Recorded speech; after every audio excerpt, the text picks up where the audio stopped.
नमस्कार दोस्तों, आइए सुनते हैं मुंशी प्रेमचंद्र के द्वारा लिखी कहानी दो बहनें। दोनों बहनें 2 साल के बाद एक तीसरे नातेदार के घर पर मिलीं और खूब रो धोकर खुश हुईं। तो बड़ी बहन रूप कुमारी ने देखा कि छोटी बहन राम दुलारी सिर से पांव तक गहनों से लदी हुई है। उसका रंग खुल गया है, स्वभाव में कुछ गरिमा आ गई है और बातचीत करने में ज्यादा चतुर हो गई है। वही राम दुलारी लड़कपन में सिर के बाल खोले फूहड़ सी इधर उधर खेला करती थी। अंतिम बार रूप कुमारी ने उसे उसके विवाह में देखा था, 2 साल पहले। तब भी उसकी शक्ल सूरत में कुछ ज्यादा अंतर ना हुआ था। लंबी तो हो गई थी, मगर थी उतनी ही दुबली, उतनी ही फूहड़, उतनी ही मंदबुद्धि, जरा जरा सी बात पर रूठने वाली। मगर आज तो कुछ हालत ही और थी, जैसे कली खिल गई हो। और यह रूप इसने कहाँ छुपा रखा था? नहीं, आंखों को धोखा हो रहा है। यह रूप नहीं, केवल आंखों को लुभाने की शक्ति है। रेशम और मखमल और सोने के बल पर वो रूपरेखा थोड़े ही बदल जाएगी, फिर भी आंखों में समाई जाती है। 50 स्त्रियां जमा हैं, मगर वो आकर्षण, ये जादू और किसी में नहीं है। कहीं आईना मिलता तो वो जरा अपनी सूरत भी देखती। घर से चलते समय उसने आईना देखा था। अपने रूप को चमकने के लिए जितना सान चढ़ा सकती थी, उससे कुछ अधिक ही चढ़ाया था। लेकिन अब सूरज जैसे स्मृति से मिट गई है। उसकी धुंधली सी परछाई भर हृदय पट पर पड़ गई है। उसे फिर से देखने के लिए वो बेकरार हो रही है। वो अब तुलनात्मक दृष्टि से देखेगी। राम दुलारी में वो आकर्षण कहाँ से आया, इस रहस्य का पता लगाएगी। यूं उसके पास मेकअप की सामग्रियों के एक छोटा सा आईना भी है, लेकिन भीड़ भाड़ में वो आईना देखने या बनाव सिंगार की आदि नहीं है। ये औरतें दिल में न जाने क्या समझें, मगर यहाँ कोई आईना तो होगा ही। ड्राइंग रूम में जाकर ही होगा। वह उठकर ड्राइंग रूम में गई और कदे आदम शीशे में अपनी सूरत देखी। वहां उस वक्त और कोई नहीं था। मर्द बाहर सहन में थे, औरतें गाने बजाने में लगी हुई थीं। उसने आलोचनात्मक दृष्टि से एक एक अंग को देखा, अंगों में एक एक विन्यास को देखा। उसका अंग विन्यास, उसकी मुख छवि निष्कलंक है, मगर वो ताजगी, वो मादकता, वो माधुर्य नहीं है। हाँ, नहीं है। वो अपने को धोखे में नहीं डाल सकती। कारण क्या है? यही कि राम दुलारी आज खिली है और उसे खिले जमाना हो गया। लेकिन इस ख्याल में उसका चित्त शांत नहीं होता। वो राम दुलारी से हेट बनकर नहीं रह सकती। और ये पुरुष भी कितने गावदी होते हैं, कितनी में भी सच्ची सौंदर्य की परख नहीं है। इन्हें तो जवानी और चंचलता और हाव भाव चाहिए। आंखें रखकर भी अंधे बनते हैं। भला इन बातों का आपसे क्या संबंध? ये तो उम्र के तमाशे हैं। असली रूप तो वह है जो समय की परवाह न करे। उसके कपड़ों में राम दुलारी को खड़ा कर दो, फिर देखो वह सारा जादू कहाँ उड़ जाता है। चुड़ैल सी नजर आएगी। मगर इन अंधों को कौन समझाए? राम दुलारी के घर वाले तो इतने संपन्न न थे। विवाह में जो जोड़े और गहने आए थे, वे तो बहुत ही निराशाजनक थे। खुशहाली का दूसरा कोई सामान भी न था। इसके ससुर एक रियासत में मुख्तार आम थे और दूल्हा कॉलेज में पढ़ता था। इन 2 सालों में वो कहाँ से हुनबरस हो गया, कौन जाने। गहने कहीं से मांग लाई हो, कपड़े भी मांगे हो सकते हैं। कुछ औरतों की अपनी हैसियत बढ़ाकर दिखाने की लत होती है, तो वो स्वांग राम दुलारी को मुबारक रहे। मैं जैसी हूँ वैसी ही अच्छी हूँ। प्रदर्शन का ये रोग कितना बढ़ता जाता है। घर में रोटियों का ठिकाना नहीं है। मर्द 25-30 रुपए का कलम खिस रहा है, लेकिन देवी जी घर से निकलेंगी तो इस तरह बन ठन कर मानो कहीं की राजकुमारी हों। बिसातियों के तो दराजियों के तकाजे सहेंगी, बजाज के सामने हाथ जोड़ेंगी, शोहर की घुड़कियां खाएंगी, रोएंगी, रूठेंगी, मगर प्रदर्शन के उन्माद को नहीं रोकती। घर वाले भी सोचते होंगे कितनी छिछोरी तबीयत है इसकी। मगर यहाँ तो देवी जी ने बेहयाई पर कमर बांध ली है। कोई कितना भी हंसे, बेहया की बला दूर। उन्हें तो बस यही धुन सवार है कि जिधर से निकल जाएं, उधर लोग हृदय पर हाथ रखकर रह जाएं। राम दुलारी ने जरूर किसी के गहने और जेवर मांग लिए होंगे, बेशर्म जो है। उसके चेहरे पर आत्मसम्मान की लाली दौड़ गई। ना सही उसके पास जेवर और कपड़े, उसे किसी के सामने लज्जित तो नहीं होना पड़ता, किसी से मुंह तो नहीं चुराना पड़ता। एक एक लाख के तो उसके 2 लड़के हैं। भगवान उन्हें चिरायु करे, वो इसी में खुश है। खुद अच्छा पहन लेने में और अच्छा खा लेने में जीवन का उद्देश्य पूरा नहीं हो जाता। उसके घर वाले गरीब है, पर इनकी इज्जत तो है। किसी का गला तो नहीं दबाते, किसी का श्राप तो नहीं लेते। इस तरह अपने मन को ढाढ़स देकर वो फिर बरामदे में आई तो राम दुलारी ने जैसे तैसे उसे दया की आंखों से देखकर कहा, जीजा जी की कुछ तरक्की वरक्की हुई कि नहीं बहन? ये अभी तक वही 75 रुपए में कलम घिस रहे हैं। रूप कुमारी की देह में आग से लग गई। ओफो रे दिमाग, मानो उसका पति लाट ही तो है। अकड़कर बोली, तरक्की क्यों नहीं हुई? अब 100 के ग्रेड में है। आजकल यह भी गनीमत है। नहीं अच्छे अच्छे एमए पासों को देखती हूँ कि कोई टके की नहीं पूछता। तेरा शोहर तो अब बीए में होगा ना? राम दुलारी ने नाक सिकोड़ कर कहा। उन्होंने तो पढ़ना छोड़ दिया बहन, पढ़कर औकात खराब करना था और क्या। एक कंपनी में एजेंट हो गए हैं। अब 250 रुपए माहवार पाते हैं, कमीशन ऊपर से। 500 रुपए रोज सफर खर्च के भी मिलते हैं। यह समझ लो कि 500 का औसत पड़ जाता है। 150 माहवार तो उनका निज खर्च है बहन। ऊंचे ओहदे के लिए अच्छी हैसियत भी तो होनी चाहिए। 350 बेदाग घर दे देते हैं, उसमें से 100 रुपए मुझे मिलते हैं। 250 में घर का खर्च खुश फैली से चल जाता है। एमए पास करके क्या करते? रूप कुमारी इस कथन को शेख चिल्ली की दास्तान से ज्यादा महत्व नहीं देना चाहते, मगर राम दुलारी के लहजे में इतना आत्मविश्वास उत्पादक है कि वो अपनी निम्न चेतना से उसे प्रभावित हो रही है और उसके मुख पर पराजय की खिन्नता साफ झलक रही है। मगर यदि उसे बिल्कुल पागल नहीं हो जाना है तो इस ज्वाला को हृदय से निकाल देना पड़ेगा। जिरह करके अपने मन को विश्वास दिलाना पड़ेगा कि इसके काव्य में 1/4 से ज्यादा सत्य नहीं है। 1/4 तक तो वो सह सकती है, इससे ज्यादा उसे ना सहा जाएगा। इसके साथ ही उसके दिल की धड़कन भी, कहीं यह कथा सत्य निकली तो यह राम दुलारी को कैसे मुंह दिखाएगी।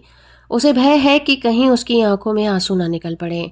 वो 75 और कहाँ 500, इतनी बड़ी रकम आत्मा की हत्या करने की क्यों ना मिले, फिर भी रूप कुमारी के लिए असहाय है।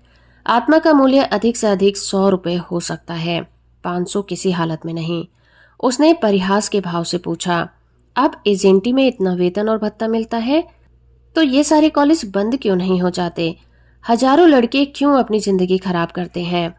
राम दुलारी बहन के खिसियानेपन का आनंद उठाती हुई बोली, बहन तुम यहाँ भूल कर रही हो। एमए तो सभी पास हो सकते हैं, मगर एजेंटी बिरले ही किसी को आती है। यह तो ईश्वर की देन है। कोई जिंदगी भर पढ़ता रहे, मगर यह जरूरी नहीं कि वो अच्छा एजेंट ही बन जाए। रुपए पैदा करना दूसरी बात है, आलिम फाजिल हो जाना दूसरी बात। अपने माल की श्रेष्ठता का विश्वास पैदा कर देना, यह दिल में जमा देने की इससे सस्ता और टिकाऊ माल बाजार में मिल ही नहीं सकता। आसान काम नहीं है, एक से एक घाघों से उनका सामना पड़ता रहता है। बड़े बड़े राजाओं और रईसों का मत फेरना पड़ता है, तब जाके कहीं माल बिकता है। मामूली आदमी तो राजाओं और नवाबों के सामने ही ना जा सके, पहुंच ही ना हो, और किसी तरह पहुंच भी जाए तो जबान ही ना खुले।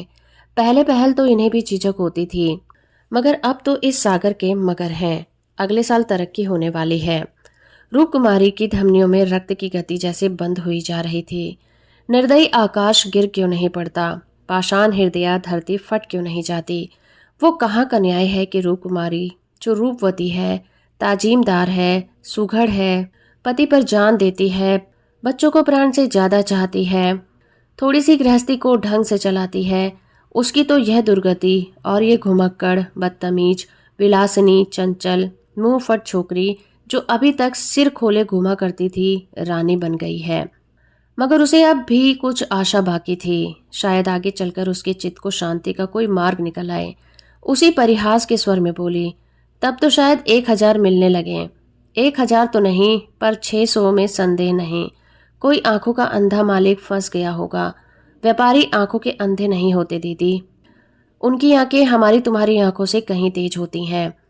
जब तुम उसे 6000 कमा कर दो तब कहीं 600 मिले। जो सारी दुनिया को चराए उसे कौन बेवकूफ बनाएगा? परिहास से काम ना चलते देखकर रूप कुमारी ने अपमान का अस्त्र निकाला। मैं तो इसे बहुत अच्छा पेशा नहीं समझती। सारे दिन झूठ में तुम्हार बांधो, यह तो ठग विद्या है। राम दुलारी जोर से हंसी। बहन पर उसने पूरी विजय पाई थी।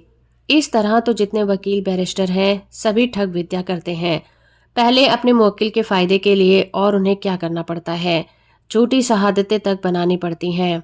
मगर उन्हीं वकीलों और बैरिस्टरों को हम अपना लीडर कहते हैं। उन्हें अपनी कौमी सभाओं का प्रधान बनाते हैं, उनकी गाड़ियां खींचते हैं, उन पर फूलों और अशर्फियों की वर्षा करते हैं, उनके नाम से सड़कें, प्रतिमाएं और संस्थाएं बनाते हैं। आजकल दुनिया पैसा देखती है, आजकल ही क्यों, हमेशा से धन की यही महिमा रही है। पैसे कैसे आए यह कोई नहीं देखता। जो पैसे वाला है उसी की पूजा होती है। जो अभागे हैं, अयोग्य हैं या भीरू हैं, वो आत्मा और सदाचार की दुहाई देकर अपने आंसू पोंछते हैं। नहीं, आत्मा और सदाचार को कौन पूछता है। रूप कुमारी खामोश हो गई। अब उसे यह सत्य उसकी सारी वेदनाओं के साथ स्वीकार करना पड़ेगा कि राम दुलारी सबसे ज्यादा भाग्यवान है। इससे अब त्रास नहीं, उसे किसी बहाने से राम दुलारी के घर आकर असलियत की छानबीन करनी पड़ेगी। अगर राम दुलारी वास्तव में लक्ष्मी का वरदान पा गई है तो रूप कुमारी अपनी किस्मत ठोक कर बैठ रहेगी। समझ लेगी कि दुनिया में कहीं न्याय नहीं है, कहीं ईमानदारी की पूछ नहीं है। मगर क्या सचमुच उसे इस विचार से संतोष होगा? यहाँ कोई ईमानदार है तो वही, जिसे बेईमानी करने का अवसर नहीं है और न इतनी बुद्धि या मनोबल है कि वो अवसर पैदा कर ले। उसके पति 75 रुपए महीने पाते हैं, पर क्या 10-20 रुपए ऊपर से मिल जाएं तो वो खुश होकर ना लौटेंगे? उनकी ईमानदारी और सत्यवादिता उसी समय तक है जब तक अवसर नहीं मिलता। जिस दिन मौका मिला सारी सत्यवादिता धरी रह जाएगी। और क्या रूप कुमारी में इतना नैतिक बल है कि वो अपने पति को हराम का माल हजम करने से रोक दे? रोकना तो दूर की बात है, वो प्रसन्न होगी, शायद पति देव की पीठ ठोकेगी। तभी उसके दफ्तर से आने के समय वो मन मारे बैठी रहती है। तब वो द्वार पर खड़ी होकर उसकी बाट देखेगी और जो ही वो घर में आएंगे उनकी जेब की तलाशी लेगी। आंगन में गाना बजाना हो रहा था। राम दुलारी उमंग के साथ गा रही थी और रूप कुमारी वहीं बरामदे में उदास बैठी हुई थी। न जाने क्यों उसके सर में दर्द होने लगा था। कोई गाए कोई नाचे उससे प्रयोजन नहीं, वह तो अभागिन है, रोने के लिए ही पैदा की गई है। 9 बजे रात को मेहमान रुखसत होने लगे। रूप कुमारी भी उठी, इक्का मंगवाने जा रही थी कि राम दुलारी ने कहा, इक्का मंगवाकर क्या करोगी बहन, मुझे लेने के लिए कार आती होगी। चलो 2-4 दिन मेरे यहाँ रहो, फिर चली जाना। मैं जीजा जी को कहलवा भेजूंगी, तुम्हारा इंतजार न करें। राम कुमारी का यह अंतिम अस्त्र भी बेकार हो गया। राम दुलारी के घर जाकर हालचाल की टोल लेने की इच्छा गायब हो गई। वो अब अपने घर जाएगी और मुंह ढाँप कर पड़ी रहेगी। वो फटे हालों में क्यों किसी के घर जाए। बोली, नहीं अभी तो मुझे फुर्सत नहीं है, बच्चे घबरा रहे होंगे, फिर कभी आऊंगी। क्या रात भर भी न ठहरोगी? नहीं। अच्छा बताओ कब आओगी? मैं सवारी भेज दूंगी, मैं खुद कहला भेजूंगी। तुम्हें याद न रहेगी, साल भर हो गया, भूलकर भी याद नहीं किया। मैं भी इसी इंतजार में थी कि दीदी बुलावे तो चलूं। एक ही शहर में रहते हैं, फिर भी इतनी दूर कि साल भर गुजर गए और मुलाकात नहीं हुई। रूप कुमारी इसके सिवा और क्या कहे कि घर के कामों से छुट्टी नहीं मिलती। कई बार उसने इरादा किया कि दुलारी को बुलाए, मगर अवसर ही नहीं मिला। सहसा राम दुलारी के पति मिस्टर गुरु सेवक ने आकर बड़ी साली को सलाम किया। बिल्कुल अंग्रेजी सजधज, मुंह से चुरूट, कलाई पर सोने की घड़ी, आंखों पर सुनहरी ऐनक, जैसे कोई सिविलियन हो। चेहरे में जेहानत और सराफत बरस रही थी। वो इतना रूपवान और सजीला है, रूप कुमारी को अनुमान न था। कपड़े जैसे उसकी देह पर खिल रहे थे। आशीर्वाद देकर बोली, आज यहाँ ना आती तो तुमसे मुलाकात क्यों होती। गुरु सेवक हंसकर बोला, यह उल्टी शिकायत क्यों ना हो। कभी आपने बुलाया और मैं ना गया। मैं नहीं जानती थी कि तुम अपने को मेहमान समझते हो, यह भी तो तुम्हारा ही घर है। राम दुलारी देख रही थी कि मन में उससे ईर्ष्या रखते हुए भी वो कितनी वाणी मधुर, कितनी स्निग्ध, कितनी अनुग्रह प्रार्थनी होती जा रही है। गुरु सेवक ने उदार मन से कहा, हाँ अब मान गया भाभी साहब, बेशक मेरी गलती है। इस दृष्टि से मैंने विचार नहीं किया था, मगर आज तो मेरे घर रहिए। नहीं, आज बिल्कुल अवकाश नहीं है, फिर कभी आऊंगी। लड़के घबरा रहे होंगे। राम दुलारी बोली, मैं कितना कह के हार गई, मानती ही नहीं। दोनों बहनें कार की पिछली सीट पर बैठी। गुरु सेवक ड्राइव करता हुआ चला। जरा देर में उसका मकान आ गया। राम दुलारी ने फिर बहन से उतरने के लिए आग्रह किया, पर वह न मानी। लड़के घबरा रहे होंगे। आखिर राम दुलारी उसे गले मिलकर अंदर चली गई। गुरु सेवक ने कार बढ़ाई। रूप कुमारी ने उड़ती हुई निगाह से राम दुलारी का मकान देखा और वह ठोस सत्य एक शलाका की भांति उसके कलेजे में चुभ गया।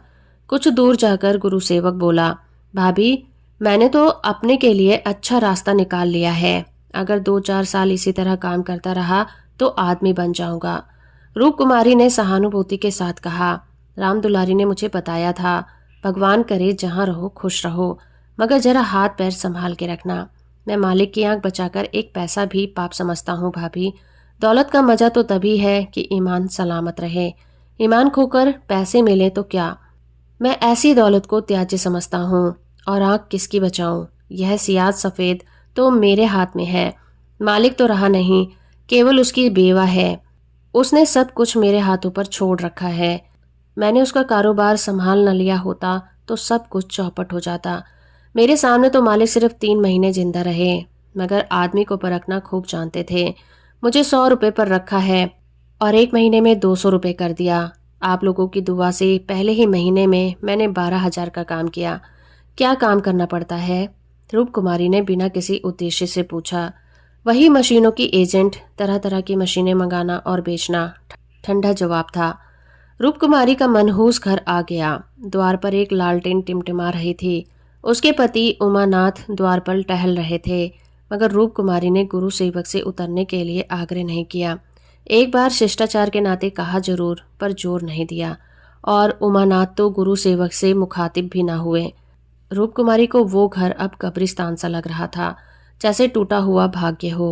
न कहीं फर्श, न फर्नीचर, न गमले, 2-4 टूटी टाटी तिपाइयाँ, एक लंगड़ी मेज, 4-5 पुरानी पुरानी खाटें, यही सब घर की बिसात थी। आज सुबह तक रूप कुमारी इसी घर में खुश थी, लेकिन अब वो घर उसे काटे खा रहा है। लड़के अम्मा अम्मा करके दौड़े, मगर उसने दोनों को झिड़क दिया। उसके सर में दर्द है, वो किसी से नहीं बोलेगी, कोई उसे ना छेड़े। अभी घर में खाना नहीं पका, पकाता भी कौन? लड़कों ने तो दूध पी लिया है, किंतु उमानाथ ने कुछ नहीं खाया। इसी इंतजार में थे कि रूप कुमारी आए तो कुछ पकाए, पर रूप कुमारी के सर में दर्द है। मजबूर होकर बाजार से पूरियां मंगानी पड़ी। रूप कुमारी ने तिरस्कार के स्वर में कहा, तुम अब तक मेरा इंतजार क्यों करते रहे? मैंने तो खाना पकाने की नौकरी नहीं लिखाई है, और जो रात हो वहीं रह जाती। आखिर तुम कोई महाजिन क्यों नहीं रख लेते? क्या जिंदगी भर मुझी को पीसते रहोगे? उमानाथ ने उसकी तरफ आहत विस्मय की आंखों से देखा। उसके बिगड़ने का कोई कारण उसकी समझ में नहीं आया। रूप कुमारी से उन्होंने हमेशा निरापद सहयोग पाया है। निरापद ही नहीं, सहानुभूतिपूर्ण भी। उन्होंने कई बार उसे महाजन रख लेने का प्रस्ताव खुद किया था, पर उसने बराबर यही जवाब दिया कि आखिर मैं बैठे बैठे क्या करूंगी? 4-5 रुपए का खर्च बढ़ाने से क्या फायदा? वह पैसे तो बच्चों के मक्खन में खर्च होते हैं। और आज वो इतनी निर्ममता से सलाह दे रही है, जैसे गुस्से से भरी हुई हो। अपनी सफाई देते हुए बोले, महाजन रखने के लिए तो मैंने खुद तुमसे कई बार कहा, तो लाकर रख क्यों नहीं दिया? मैं उसे निकाल देती तो कहते, हाँ ये गलती हो गई। तुमने कभी सच्चे दिल से नहीं कहा। रूप कुमारी ने और भी प्रचंड होकर कहा, तुमने केवल मेरा मन रखने के लिए कहा। मैं ऐसी भोली नहीं हूं कि तुम्हारे मन का रहस्य न समझूं। तुम्हारे दिल में कभी मेरे लिए आराम का विचार ही नहीं आया। तुम तो खुश थे कि अच्छी लौंडी मिल गई है, एक रोटी खाती है और चुपचाप पड़ी रहती है, महज खाने और कपड़े पर, वह भी जब घर की जरूरतों से बचे। 75 रुपया लाकर मेरे हाथ पर रख देते हो, और सारी दुनिया का खर्च। मेरा दिल ही जानता है मुझे कितना कुछ सहना पड़ता है। क्या पहनूं और क्या ओढ़ूं? तुम्हारे साथ जिंदगी खराब हो गई। संसार में ऐसे भी मर्द हैं जो स्त्री के लिए आसमान के तारे तोड़ लाते हैं। गुरु सेवक को ही देखो। दूर क्यों जाऊं? तुमसे कम पढ़ा है, उम्र में तुमसे कहीं कम है, मगर 500 रुपये महीना लाता है, और राम दुलारी रानी बनी बैठी रहती है। तुम्हारे लिए यही 75 रुपये हैं। रान मान में ही मगन। तुम नाहक मर्द हुए। तुम्हें तो औरत होना चाहिए था। औरतों के दिल में कैसे कैसे अरमान होते हैं, मगर मैं तो तुम्हारे लिए घर की मुर्गी का बासी साग हूँ। तुम्हें तो कोई तकलीफ होती ही नहीं। तुम्हें तो कपड़े भी अच्छे चाहिए, खाना भी अच्छा चाहिए, क्योंकि पुरुष हो, बाहर से कमा कर लाते हो। मैं चाहे जैसे रहूं तुम्हारी बला से। वाक बालों का यह सिलसिला कई मिनट तक जारी रहा, और उमानाथ चुपचाप सुनते रहे।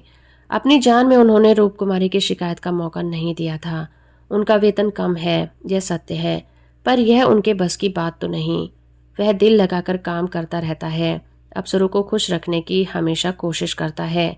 इसी साल बड़े बाबू ने छोटे सुपुत्र को 6 महीने तक बिना नागा पढ़ाया, इसीलिए तो कि वो प्रसन्न रहें।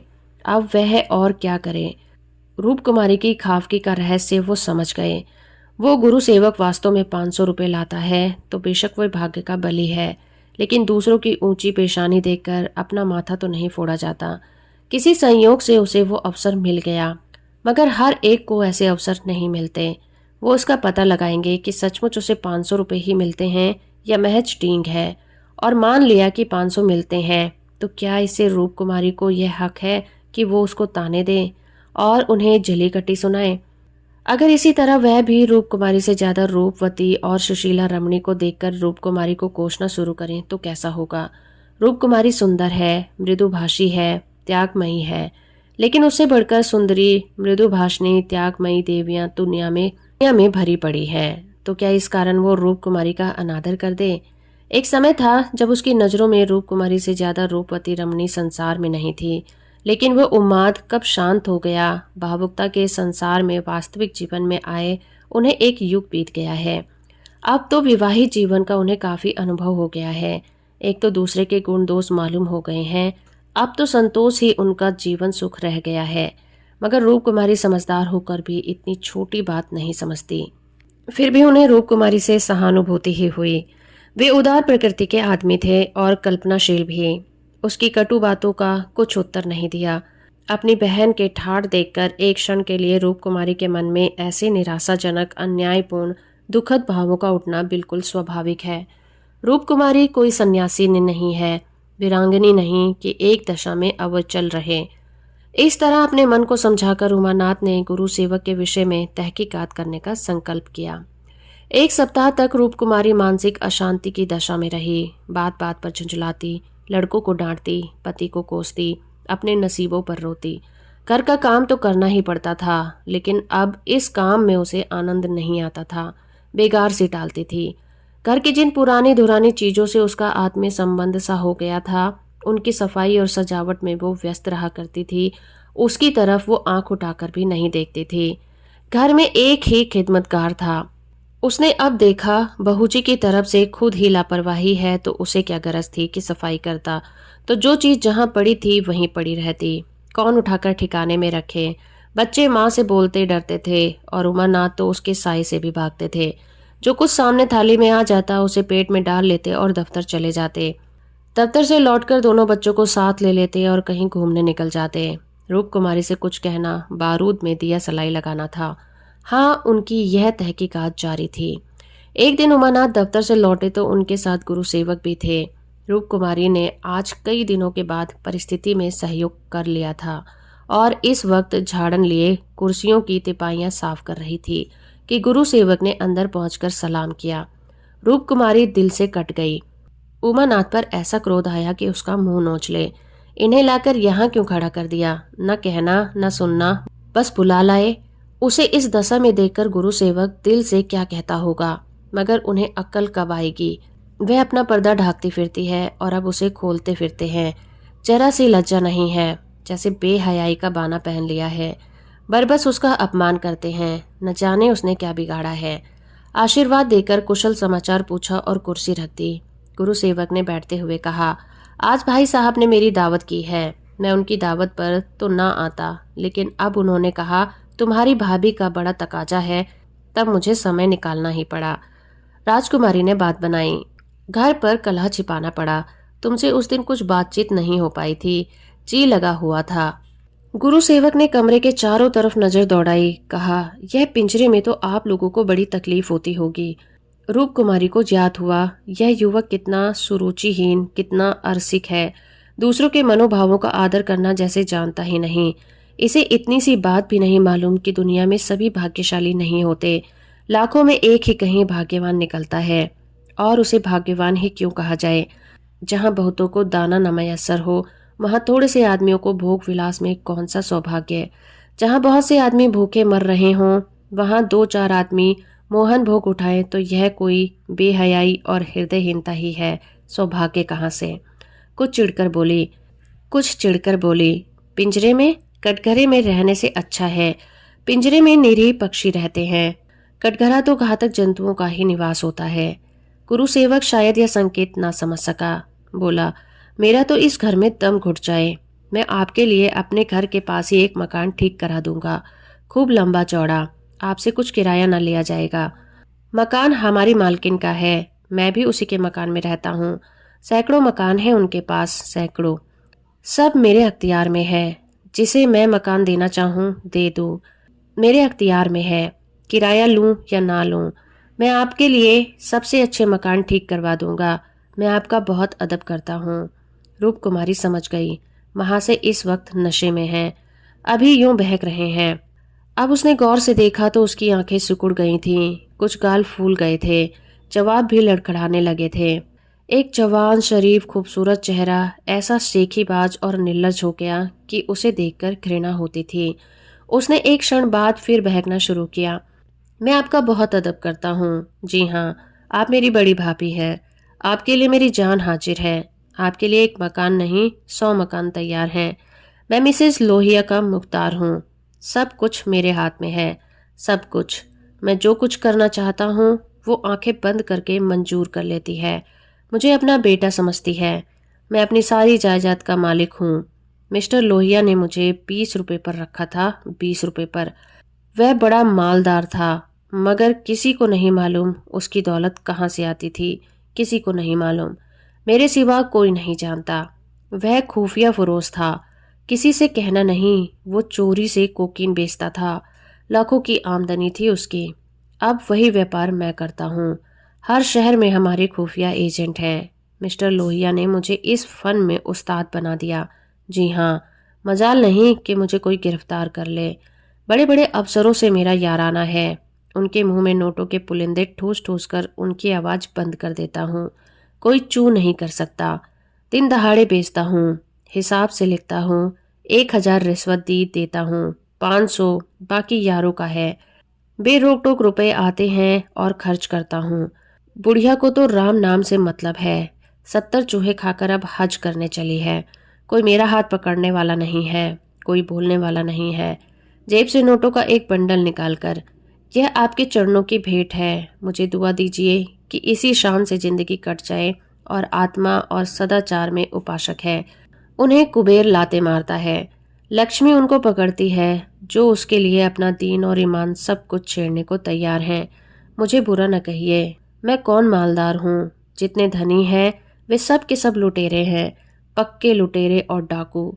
कल मेरे पास रुपए हो जाए तो मैं एक धर्मशाला बनवा दूं। फिर देखिए मेरी कितनी वाह वाह होती है। कौन पूछता है मुझे दौलत कहाँ से मिली। जिस महात्मा को कहिए बुलाकर उसे प्रशंसा करवा दूं। मिस्टर लोहिया को महात्माओं ने धर्म भूषण की उपाधि दी, इन स्वार्थी पेट के बंदरों ने। उस बुढ़े को जिससे बड़ा कुकर्मी संसार में कोई ना होगा। यहाँ तो लूट है। एक वकील आधा घंटा बहस करके 500 मार लेता है। एक डॉक्टर जरा सा नस्तर लगाकर 1000 सीधा कर लेता है। एक जुआरी स्पेकुलेशन में एक एक दिन में लाखों का वारा न्यारा कर लेता है। अगर उसकी आमदनी जायज है तो मेरी आमदनी भी जायज है। जी हाँ, जायज है। मेरी निगाह में बड़े से बड़े मालदार भी कोई इज्जत नहीं है। सहसा उमानाथ ने आकर गुरु सेवक से कहा, क्या कर रहे हो? चलो चाय पी लो, ठंडी हो रही है। गुरु सेवक ऐसा हड़बड़ा उठा मानो अपने सचेत रहने का प्रमाण देना चाहता हो, मगर पांव लड़खड़ाए और जमीन पर गिर पड़ा। फिर संभल कर बोला और झूमता झूमता ठोकरे खाता हुआ बाहर चला गया। रूप कुमारी ने आजादी की सांस ली। यहाँ बैठे बैठे उसे हौल दिल सा हो रहा था। कमरे की हवा जैसे भारी हो गई थी। जो प्रेरणाएं कई दिनों से अच्छे अच्छे मनोहर रूप भरकर उसके मन में आ रही थी, आज सहसा उसका मन विभत्स घिनौना रूप नजर आ रहा था। जिस त्याग, सादगी और साधुता और वातावरण में अब तक उसकी जिंदगी गुजरी थी, उसमें इस तरह के दांव पेच, छल कपट और पतित स्वार्थ का घुसना बिल्कुल ऐसा ही था जैसे किसी बाग में सांडों का एक झुंड घुस जाए। राम दुलारी पर उसे दया आई, जो भोग विलास की धुन और अमीर कहलवाने के मोह में अपनी आत्मा का सर्वनाश कर रही है। मगर वो बेचारी भी क्या करे, और गुरु सेवक का भी क्या दोष है। जिस समाज में दौलत पूजती है, वहां मनुष्य का मोल उसके बैंक एजेंट और टीम टाम से आंका जाता है। जहां पग पग पर प्रलोभन का जाल बिछा हुआ हो, और समाज की कुव्यवस्था आदमी में ईर्ष्या, द्वेष, अपहरण और नीचता के भावों को उकसाती है और उभारती रहती है। गुरु सेवक और राम दुलारी इस जाल में फंस गए। इस प्रवाह में बह जाएं तो कोई अचरज ही नहीं। उसी वक्त उमानाथ ने आकर कहा, गुरु सेवक यहाँ बैठा बैठा क्या बहक रहा था। मैंने तो उसे विदा कर दिया। जी डरता था कहीं पुलिस उसके पीछे न लगी हो, नहीं तो मैं भी गेहूं के साथ घुन की तरह पिस जाऊंगी। रामकुमारी ने क्षमा प्रार्थना नेत्रों से उन्हें देखकर जवाब दिया। वही अपनी खुफिया फरोसी की डींग मार रहा था। मुझे भी मिसिस लोहिया से मिलने को कह गया। जी नहीं, आप अपनी क्लर्की किए जाइए, इसी में हमारा कल्याण है। हमारी क्लर्की में वो ऐश कहाँ। क्यों ना साल भर की छुट्टी लेकर जरा दुनिया की सैर कर लूं। मुझे अब ऐश का मोह नहीं रहा। दिल से कहती हूँ, सच्चे दिल से। उमानाथ 1 मिनट तक चुप रहने के बाद फिर बोला, मैं आकर तुमसे ये वृतांत कहता तो तुम्हें विश्वास आता ही नहीं। सच कहना, कभी नहीं। मैं तो कल्पना ही नहीं कर सकती कि अपने स्वार्थ के लिए कोई आदमी दुनिया को विष खिला सकता है। मुझे सारा हाल पुलिस ने सब इंस्पेक्टर से मालूम हो गया था। मैंने उसे खूब शराब पिला दी थी। नशे में बहकेगा जरूर और सब कुछ उगल देगा। ललचता तो तुम्हारा जी भी था। हाँ, ललचता तो था और अब भी ललच रहा है, मगर ऐश करने के लिए नहीं। जिस हुनर की जरूरत है वो कहाँ से लाऊंगा। ईश्वर न करे वो हुनर तुम में आए। मुझे तो उस बेचारे पर तरस आता है। मालूम नहीं खैरियत से घर पहुंच गया या नहीं। उसकी कार थी, कोई चिंता नहीं। रूप कुमारी एक क्षण जमीन की तरफ ताकती रही, फिर बोली, तो मुझे दुलारी के घर पहुंचा दो। अभी शायद मैं उसकी कुछ मदद कर सकूं। जिस बाग की वो सैर कर रही है उसके चारों ओर निशाचर घात लगाए बैठे हैं। शायद मैं उसे बचा सकूं। उमानाथ ने देखा उसकी छवि कितनी दया पुलकित हो उठी है। तो दोस्तों, अभी आप सुन रहे थे कहानी 2 बहनें, जो मुंशी प्रेमचंद्र के द्वारा लिखी गई थी। उम्मीद करती हूँ मेरा ये प्रयास और ये कहानी आपको अच्छी लगी होगी। वीडियो अच्छी है तो आप इसे लाइक और चैनल को सब्सक्राइब करना बिल्कुल मत भूलिएगा।